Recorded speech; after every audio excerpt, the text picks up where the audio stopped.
Class आपका जो chapter 8 है वो है सेल। सेल होता क्या है? तो cell are the basic unit of structure and function in all living beings. मतलब जितने भी लिविंग बींग्स होते हैं सारे के सारे छोटे स्मॉल यूनिट से मिलकर बने हैं, जिसको बोलते हैं हम सेल। फॉर एग्जाम्पल एक दीवार है, दीवार को बनाने में क्या लगते हैं? ईंट लगती है।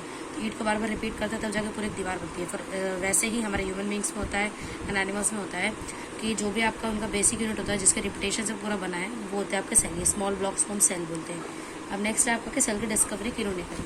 तो सेल की डिस्कवरी हमारी करती है रॉबर्ट हुक ने। कब करी थी? 1665 में। और कैसे करती है? एक तो माइक्रोस्कोप से इनको देखा जाता है क्योंकि जो सेल है बहुत छोटा है, इसको आप माइक्रोस्कोप की हेल्प से ही देख सकते हैं।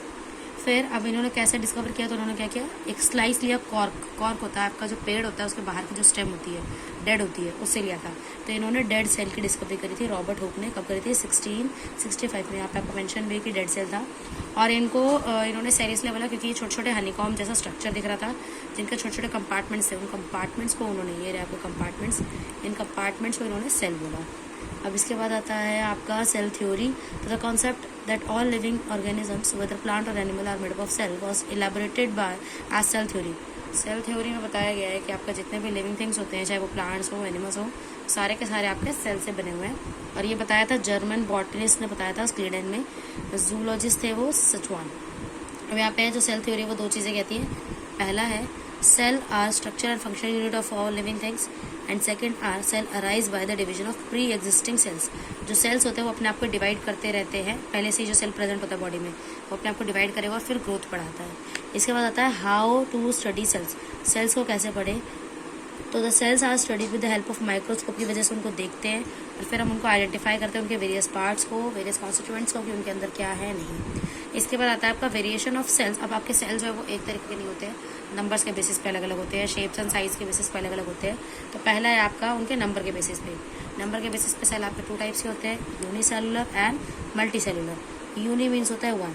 ऐसे ऑर्गेनिजम्स जो सिर्फ और सिर्फ सिंगल सेल से मिलकर बने हैं उनको हम बोलते हैं यूनिसेलुलर ऑर्गेनिजम्स।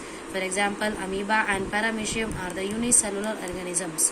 अब यहाँ पे आपका आता है amoeba, euglena, paramecium, chlamydomonas, yeast जो आपका सेकंड चैप्टर माइक्रो ऑर्गेनिजम्स में जो फर्मेंटेशन करने में भी हेल्प करता है वो भी आपका क्या है? सिंगल सेलुलर है।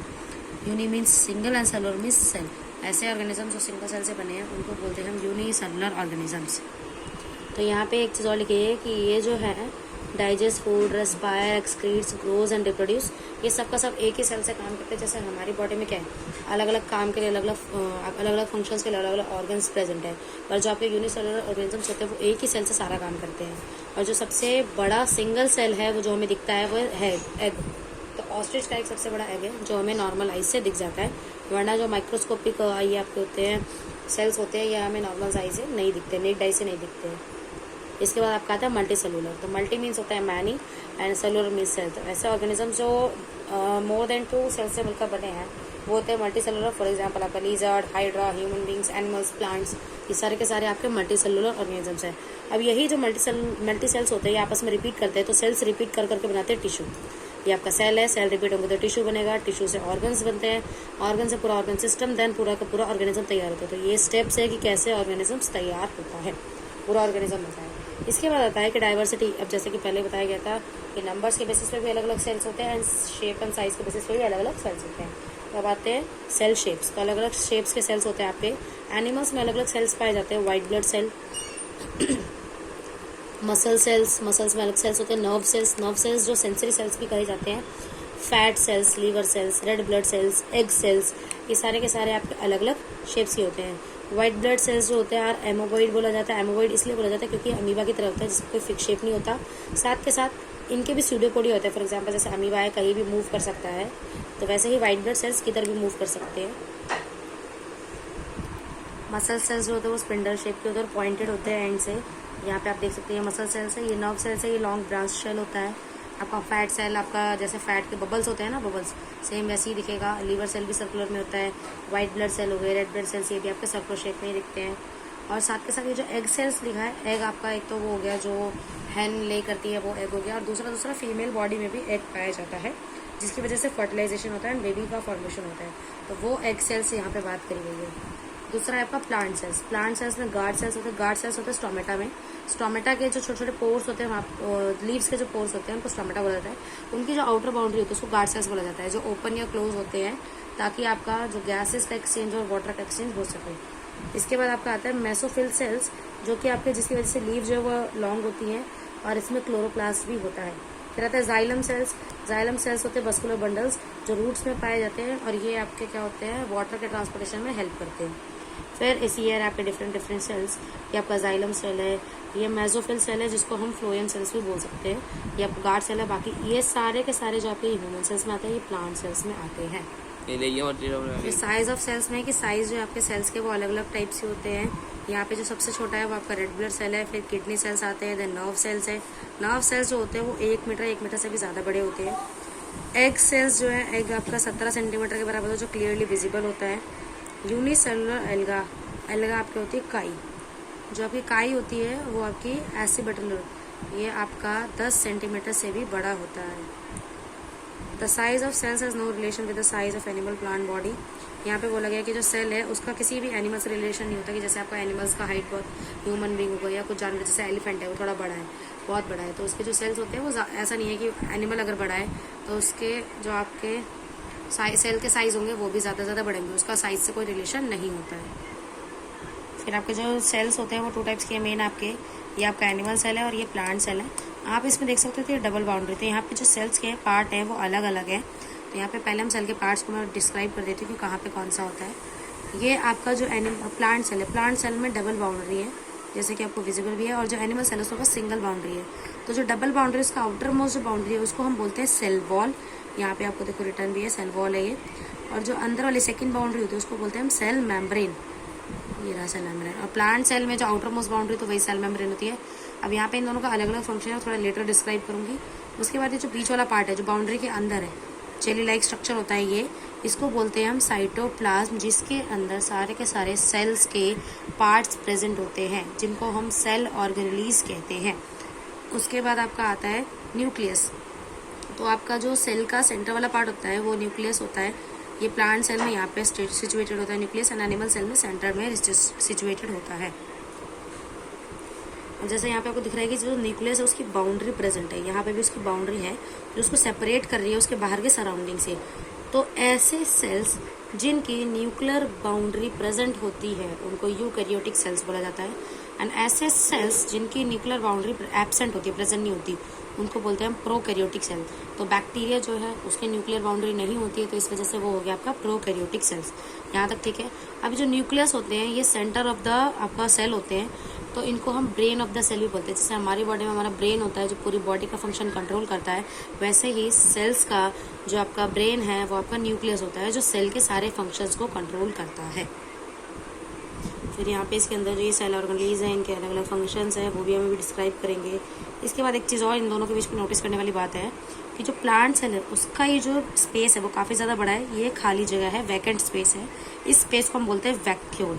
ठीक है, इसका काम होता है प्लांट में जो भी वाटर या फूड जो प्लांट बनाता है, प्रिपेयर करता है, उसका स्टोरेज करता है ये। ठीक है, फूड का स्टोरेज करता है, फिर बाद में जब प्लांट को नीड पड़ती है उसका यूज़ कर लेते हैं। सेम वैसे ही एनिमल सेल्स में जो ये छोटे छोटे स्पेस है, वैकेंट स्पेस, इनको बोलते हैं हम फूड वैक्यूल। ये भी प्लांट में क्या करते हैं, फूड का स्टोरेज करते हैं। पर इन दोनों में ये एनिमल में छोटा क्यों है एंड प्लांट से बड़ा क्यों है? क्योंकि हम जो है मोबाइल है, मीन्स हम इधर उधर जा सकते हैं, अपना खाना खुद प्रिपेयर कर सकते हैं, दिन हो रहा तो उसकी हमें टाइम की कोई बाउंड्रेशन नहीं है, तो हम कभी भी खा सकते हैं। इस वजह से ज़्यादा स्टोरेज की जरूरत नहीं है। लेकिन जो एनिमल प्लांट सेल्स होते हैं, प्लांट क्या है, सिर्फ आपका डे टाइम में ही फोटोसिंथेसिस कर सकते हैं, जिस वजह से उन्हें फूड स्टोर करने की ज़रूरत होती है एंड वाटर स्टोरेज की भी काफ़ी ज़्यादा अमाउंट होती है। इस वजह से जो प्लांट सेल्स हैं उनमें फूड वैक्यूल जो है वो ज़्यादा बड़ा होता है। अभी जो प्लांट सेल में आपका सबसे आउटर मोस्ट बाउंड्री था वो तो सेल वॉल, जो कि एनिमल सेल में एब्सेंट है। तो इन दोनों का काम क्या है, सेल वॉल का काम इन दोनों में कि प्लांट सेल में सेल वॉल है तो सेल वॉल का काम होता है रिजिडिटी प्रोवाइड कराना। रिजिडिटी को बोलते हैं हिंदी में कठोरता, सॉलिडिटी देना। अब वो रिजिडिटी से क्या मतलब है, प्लांट में कहाँ रिजिडिटी यूज़ होती है, तो जैसे कि आपको पता भी होगा जो छोटे प्लांट्स होते हैं उनकी स्टेम्स काफ़ी सॉफ्ट होती है, वो इजीली बेंड हो जाते हैं और टूटते नहीं है जल्दी। लेकिन जो बड़े ट्रीज हो जाते हैं, बड़े प्लांट्स होते हैं, उनकी स्टेम हार्ड होती है और इजीली बेंड करने पर टूट जाते हैं। तो यहाँ पे जो हार्डनेस प्रोवाइड कराई गई है वो सेल वॉल के थ्रू कराई गई है। एंड जो पेड़ होते हैं, प्लांट्स ट्रीज जब बड़े हो जाते हैं तो बड़े होने के बाद उनकी जो विड्थ होती है, मतलब जो मोटाई है, ना कम होती है ना ज़्यादा होती है। मतलब ऐसा नहीं है कि पेड़ बड़े हो गए तो अगर उनको हम पानी वानी नहीं देंगे तो पतले हो जाएंगे, जैसे हम लोग हो जाते हैं कि खाना वाना नहीं खाते, कमजोरी हो जाती है तो पतले हो जाते हैं। तो सेम ऐसा प्लांट्स में नहीं होता है। लेकिन जो ह्यूमन सेल्स है, मीन्स आपका जो एनिमल सेल है, उसमें सेल वॉल नहीं है। सेल वॉल नहीं होने से क्या होता है कि हम ज़्यादा खाने से मोटे भी हो जाते हैं एंड कम खाने से पतले भी हो जाते हैं। तो हमारे पास कोई भी एक बाउंड्री नहीं है जो सेल के साइज को या शेप को फिक्स कर सके, लेकिन प्लांट सेल में प्रेजेंट है।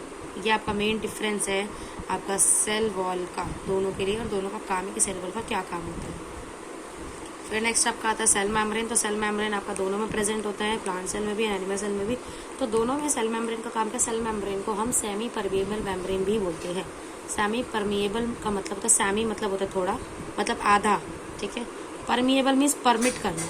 तो सेमी परमिएबल मेम्ब्रेन क्या करता है कि सेल को अब वाटर की नीड होती है, फूड की नीड होती है, अलग अलग न्यूट्रिएंट्स की नीड होती है, तो बाहर के सराउंडिंग से जो भी इस सेल को नीड है वो अंदर आता है, और अंदर जो भी एक्सेस है वो बाहर चला जाता है। तो ये सेल मेम्ब्रेन अलाउ करता है। Cell membrane as a gate हुआ कि जिसको अंदर आना है आने देंगे, जिसको बाहर जाना है वो बाहर जाने देंगे। तो कुछ ही चीज़ों को, लिमिटेड चीज़ों को सेल के अंदर अलाउ करता है एंड सेल के अंदर से बाहर जाने को अलाउ करता है। ये सेल का काम होता है, ठीक है। तो इसी वजह से हम सेल को सेमी परमिएबल मेम्ब्रेन भी बोलते हैं। इसके बाद आपका आता है साइटोप्लाज्म। तो साइटोप्लाज्म क्या है, जैसे कि मैंने पहले बताया था, it is a jelly like structure. It is semi fluid substance lies between the cell membrane and nucleus, जो कि सेल मेम्ब्रेन और न्यूक्लियस के बीच में प्रेजेंट है। यहाँ आप देख सकते हैं ये रन न्यूक्लियस की बाउंड्री एरिया, ये सेल मेम्ब्रेन। तो इन दोनों के बीच में जो प्रेजेंट है, यहाँ पे भी सेम, ये सेल मेम्ब्रेन है, ये न्यूक्लियस है। इन दोनों के बीच में जितना भी स्पेस प्रेजेंट है, ये सारा का सारा जेल लाइक होता है। और ये सेमी फ्लूइड है, मतलब पूरा लिक्विड नहीं है, सेमी फ्लूइड है, जेल जैसा। और ये पूरा का पूरा इसको हम क्या बोलते हैं, साइटोप्लाज्म बोलते हैं, जिसमें सारे के सारे सेल ऑर्गेनेल्स सिचुएटेड होते हैं। हम यहाँ पे पहला आता है न्यूक्लियस आता है। तो न्यूक्लियस क्या होता है, न्यूक्लियस आपका कंट्रोल सेंटर होता है पूरे सेल का, जैसे कि मैंने पहले बताया था, इसको हम ब्रेन ऑफ द सेल भी कह सकते हैं। Nucleus is located in the centre cell, but in plant cell it is shifted one side because of large vacuole.